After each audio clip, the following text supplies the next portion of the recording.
So today we're going to be talking about parents' roles in an ARD meeting, an admission review dismissal committee meeting. Being a team player, meaningful participation in those meetings.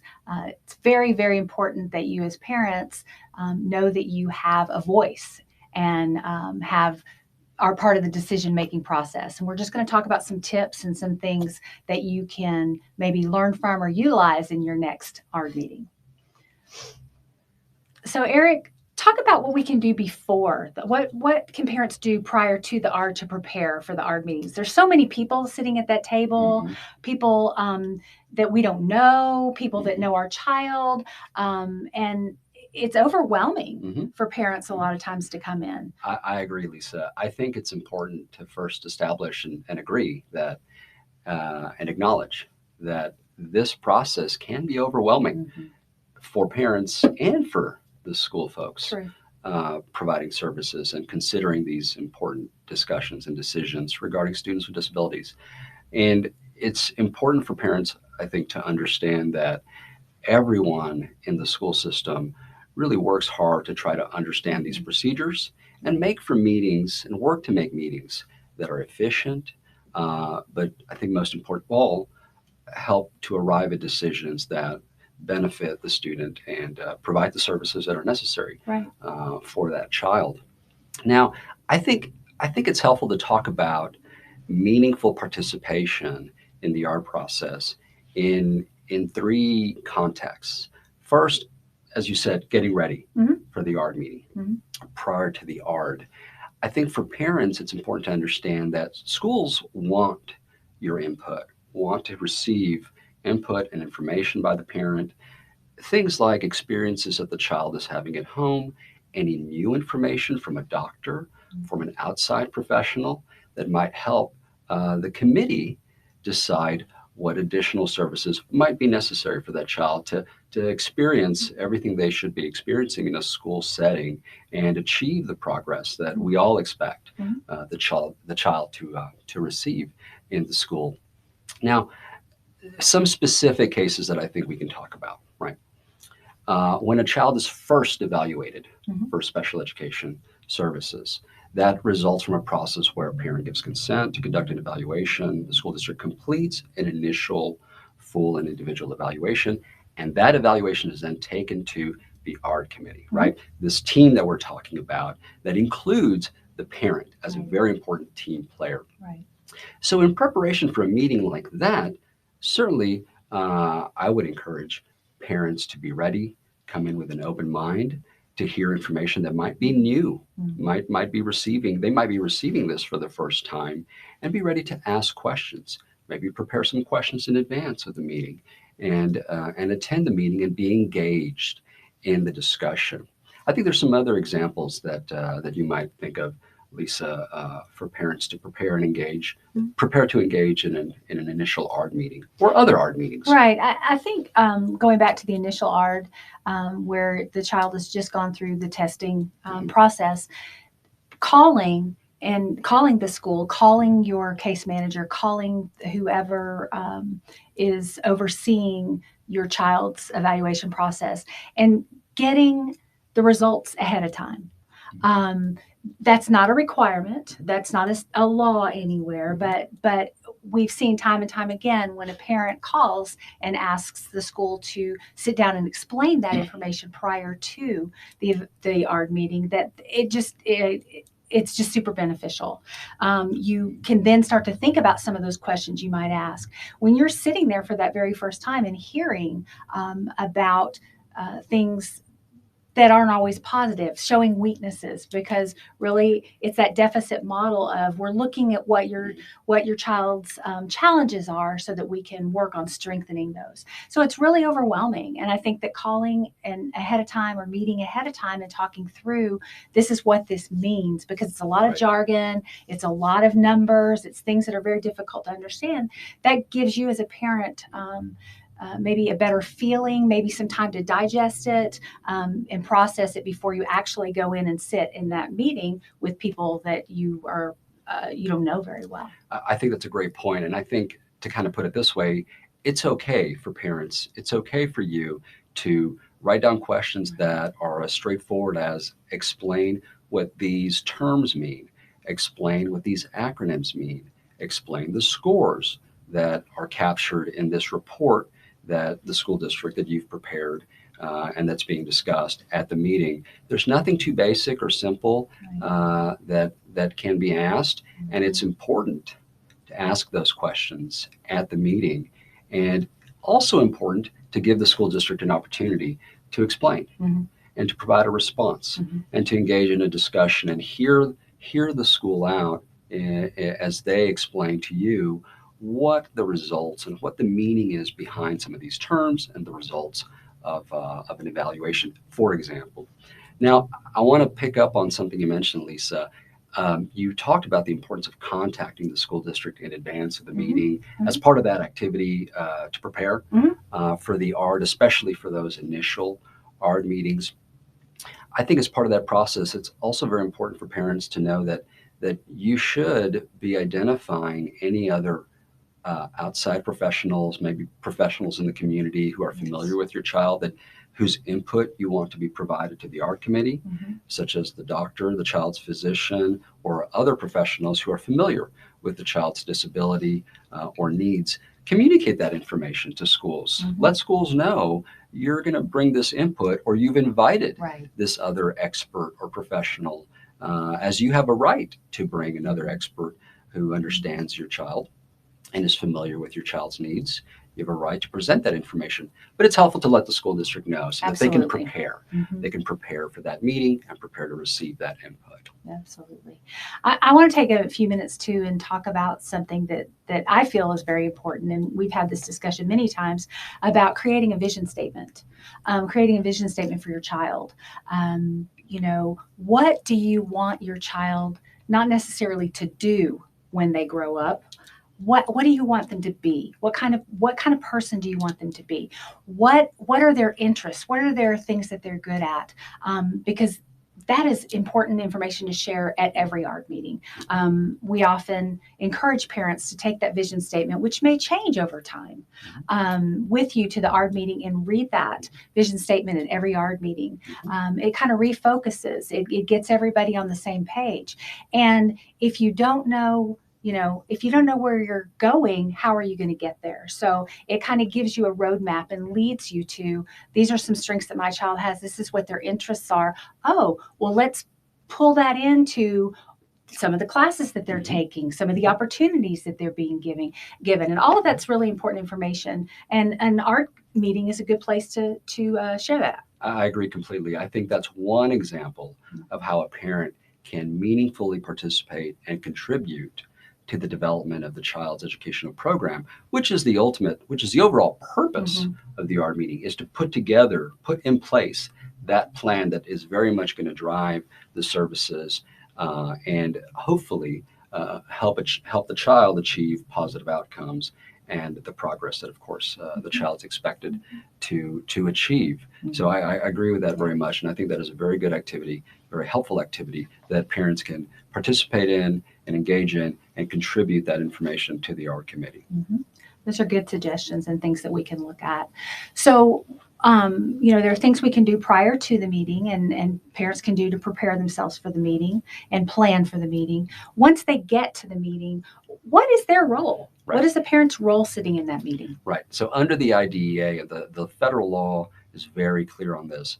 A parent of a student with a disability who's being considered for special education services or is actually receiving services, the parent is a very important team player, and necessary for that discussion, necessary for the consideration of services and to help the team make decisions. That, I think, is the most fundamental role that the parent can engage in, is to help the team make decisions that will then benefit the child and assist with any decisions regarding the kinds of services the child may need in the school district. So, and I think parents need to remember that you are considered an equal participant, right? An equal participant with the school district. There are essentially two parties there at that meeting. There's a school district, typically represented by the school leader or the campus leader. And of course, there are other team members that are employed by or work with the school district that are familiar with the child and are experts in the child's needs and services. And then there's the equal participant in the parent who contributes input, who shares the child's experiences, communicates those experiences to the ARD committee, and helps the committee make decisions at that meeting. Now, there are other required members of the ARD committee, Lisa. Those would include the general education teacher of the student, any special education teachers of that child, related services personnel. These are personnel who provide other services that really support the student, the child, and support the plan that's developed by our committees. And of course, as I mentioned earlier, a school leader, someone with administrative responsibility and really the authority of a school leader to put in place resources to help the committee make a decision regarding the child's services and the full provision of the kinds of services that an ARD committee would establish at an ARD meeting. What else during that ARD? I mean, what else? Well, I think at any ARD meeting, it's important for parents to understand that those are opportunities. Those are opportunities to sit with the team that's most familiar with your child's experiences in the school setting and ask questions, seek clarification. If you don't understand a particular service, if you don't understand a particular term, if you need to get, say, a picture of what the child's day-to-day experience is in the school setting, what the services look like, how the services are being provided, in what settings are those services being delivered. Those are the kinds of very basic but important questions that I think parents can prepare to ask and be ready to ask at the ARD committee meeting and engage in those discussions. I think it's also important, Lisa, for everyone, not just the parent, but everyone at that meeting to stay focused on the child, stay focused on the student. There are lots of things that ARD committees talk about. There are lots of activities that ARD committees engage in and services that ARD committees decide to put in place. But there can certainly also be lots of distractions in those meetings. So it's important to bring the conversation back when those kinds of distractions occur, bring it back to the student and the services that are being addressed at the table.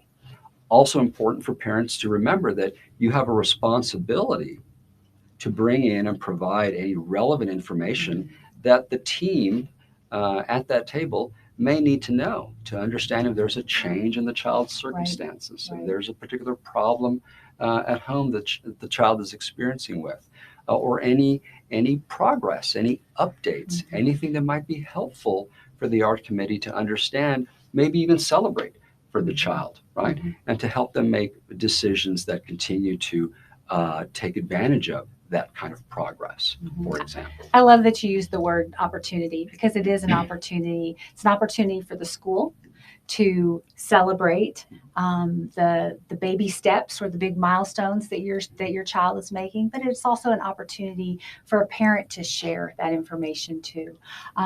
So many times we aren't sharing that information enough. Like you spoke about relevant information, things that are happening at home or things that you've discovered. There are things that you know your child better than anybody else, any teacher, any administrator, any counselor, any physical therapist. You know your child better. And so bringing that information to the table and saying, I've noticed that when I do this, this happens, or these seem to be triggers for my student for my child, because at school we only want the best, and we want to do what we can to help your child progress and move forward. So I think it is an opportunity on both sides of the table, and I shouldn't even say both sides of the table because we're all sitting at the same table. It's a team. It's not your side, school, parent. It should never feel like that. And unfortunately, sometimes I believe it does, but it's your opportunity as a parent to bridge that gap, and our opportunity as a school to do that as well. So I think that's really important. I think, Lisa, it's also important to remember that at these meetings, the ARD committee meetings that we're talking about, sometimes a parent may receive information that may be new. It may be information that they're receiving for the first time. Mm-hmm. And it may be unsettling. It may be that the child is exhibiting behaviors that haven't been seen before. Mm-hmm. It may be that the child is experiencing the lack of academic progress that the team had not previously observed. Right. And while that might be unsettling, that again is the purpose. That's the point of the ARD committee construct, the team coming together to address those changes, right? Mm-hmm. And work towards a plan to help improve upon any prior successes, but also maybe adjust and change any services or any techniques or interventions that may be more beneficial in supporting that child's academic and behavioral progress in the school setting. I think it's also important, and this is again one of those basic points regarding the purpose of ARD committee meetings. An ARD committee doesn't have to address every single thing that occurs in a school setting, right? Remember, we have campus principals, we have school leaders who are also responsible for addressing any other concerns or other issues that arise in schools. And so it's important that parents develop a good relationship with the campus principal and any special education coordinators or team members that are the go-to, if you will, for their particular child, and raise any questions or concerns as well. And they can do that outside of the ARD committee meeting as well. Now, depending on what items are raised by the parent, that might call for a need to bring the team together. But I just think it's a good point to remember that, an ARD committee meeting doesn't have to address everything. There are other appropriate professionals in a school district who could be responsible for addressing questions and concerns that come up. Right, because there are required members for the ARD committee. You do have to pull together a meeting, and whereas it could just be a conversation with the teacher or the principal that fixes whatever the issue is, and helps bring resolution to that. But yeah, I think some of the basic activities that ARD committees engage in from time to time can be summarized as follows. Evaluations, right? Calling for a new evaluation or reviewing an evaluation that, say, the parent has brought in from a professional outside of the school system. Looking at the child's goals in the IEP, right? Like we talked about, maybe celebrating some of those successes. Is the child experiencing progress with respect to acquiring the skills that those goals cover? That's an important milestone to recognize at an ARD committee meeting. That would be an important item to address at an ARD meeting. And of course, to consider whether any other or additional services might be needed to support the child's overall educational program. So those are some examples of some of the basic activities that ARD committees also address and could result in the need to convene multiple ARD meetings during the course of a school year. Or the D part, the dismissal part. That's a great time. That's a great reason to have an ARD meeting, is to dismiss a student from special education services. So very good. And there are things that we can do after the ARD. There are things that the school will provide the parent with a copy of the ARD document for the parent. Well, the parent will sign it, take and have the ARD document to take with them. So what other things happen? What else could parents do after an ARD meeting? Right. So I think it's important to remember that, as we've been mentioning, you have the responsibility to follow up and communicate with your special education contact or the school principal if you have any questions about the services that are decided upon at that meeting, and then start to get fulfilled. If you have any questions about how the services are being fulfilled, you can raise those to the school district. But the very basic point here is that once the ARD committee meeting is over, those decisions are made, those decisions are documented in what we call a prior written notice document. That document lays out the decisions and explains the reasons for those decisions, discusses how the committee really came together and arrived on those decision points. So practically what happens next is a school district provides you with a copy of the IEP, copy that includes the prior written notice document that lays out those decisions, and a copy of the notice of procedural safeguards, which is the document that explains all of your rights as a parent of a student with a disability. And then really, I think the more important work, if I could put it that way, The important work happens after the meeting. The child continues to receive services and continues to have the benefit of that educational program that was decided upon at that ARD committee meeting. Now, we like to, I mean, most ARDs will end with with parties agreeing, the district agreeing and the parent agreeing to the decisions that were made. But on occasion, there have been times that the parent may not agree with the decisions that were discussed and put into the ARD meeting. What happens when that happens? Right. So, understand that parents have a right to agree or to disagree with the decisions that are arrived at that ARD committee meeting. Certainly, if the parent agrees with the school district with respect to those decisions that were discussed at that meeting, the parent has the opportunity to waive 5 school days notice of implementation of those decisions. That's a legal technical point, but that simply means that the district can start right away with implementing any of those changes that were discussed at that meeting if the parent agrees to allow the district to do so. Now, as I mentioned, a parent has a right to disagree under the IDEA, and that does trigger some responsibilities on the part of the school district. If you disagree with the decision resulting from an ARD committee meeting, I think very practically speaking, it's important to explain, communicate your reason to the committee, why you disagree, identify the specific point of disagreement, provide an explanation, give your side of that particular issue and explain that clearly to the school district. You might find, in some cases, that perhaps there's a need to clarify something that was discussed. Perhaps there's a need, just spend a little more time talking about the particular decision and providing a little more explanation. And that might help to resolve the disagreement. But if it doesn't, the parent does have the right under the law to disagree. The school district must respond with giving the parent an opportunity to bring the team back. Bring the team back within 10 school days to consider not everything that was discussed at that meeting, but really focusing in on considering the specific area of disagreement. That's the school district's responsibility. And it's up to the parent to decide whether or not they want that opportunity to come back and talk about the disagreement. A parent may choose to not bring the team back, and the district would then have the legal responsibility and obligation to fulfill the services that the school district, as part of the ARD committee, has already determined to be appropriate for that child.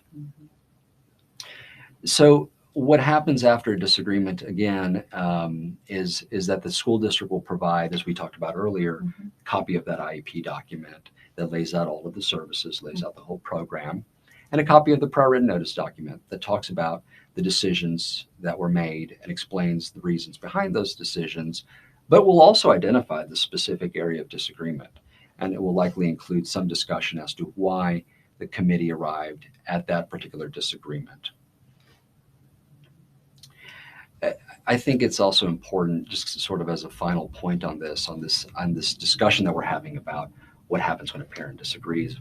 I think it's important for parents to understand. Remember, the school district continues to have an obligation under federal law to provide your child with needed special education services. So even if there is a disagreement resulting from an ARD meeting, the school district will continue to serve your child and will continue to provide those services that the committee has determined are appropriate for that child. Parents also will receive a copy of the Notice of Procedural Safeguards document. We've talked about that in this discussion. It is that list of rights that you have as a parent of a student with a disability. But I think, Lisa, there's some, we've talked about disagreement for a moment. I think there's some very practical things that parents can be responsible for on their own to help perhaps avoid disagreements, right? Things like working together with the school team. Know who your contact is. Know who you can reach out to if you have any questions about anything. That's probably the biggest. We find that issues that are occurring are usually just a breakdown of communication. And so if you can establish that relationship, or you can get to know that person who's going to help you walk through this process, then that's the best place to go first, is to contact that person. As Eric said before, not everything has to go to an ARD meeting. You can schedule parent-teacher conferences. You can schedule to meet with the principal. You can schedule times to meet with the special education director if you continue to have questions. And then you can always ask for an ARD if you feel that it is going to take an ARD decision for something. You can request an ARD. You can don't wait to request an ARD. Right. If there's something going on and there's an issue going on, don't wait 6 months down the road till their annual review ARD is. You don't have to wait. You as a parent and a school district can also call an ARD at any time that you feel most appropriate. So again, those are just a few practical things I can think of. I think those are some very important points there, including that there are times when it may be more appropriate for a parent and a teacher to simply sit down in a conference or a meeting and perhaps review the child's progress, review grades, review any struggles, any challenges the child is experiencing, and maybe talk about that. Seek some clarification from the teacher, seek some clarification from the principal as to some of these procedures that might seem overwhelming or complicated under the special education program. I think there are opportunities there to communicate, gather more information, and really educate yourself in the process with the help of the school professionals who are responsible for fulfilling this process. Right. It's really important to work with your team. That's a team that your student's going to have all the way through their school years. And so what an opportunity to get to know your team and to work together so that you can do what's best for your child and so that your child continues to learn and move forward. And as that team continues on through the child's progression in school, understand that the school players as part of that team may change from time to time, but the constant is very much you, the parent. And so I think at the end of the day, remember that you enjoy a number of rights under the federal law regarding special education services. But I think just as important, remember that you enjoy a relationship with many of these team players. And I encourage you to continue to work with your school district and nurture that relationship.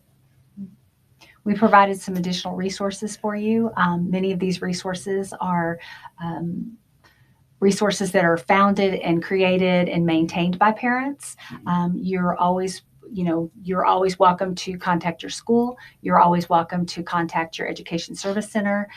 Here you would contact us here at Region 14, and we're happy to help you in any way that we can. But know that you are an important part of your child's team and the success that your student has.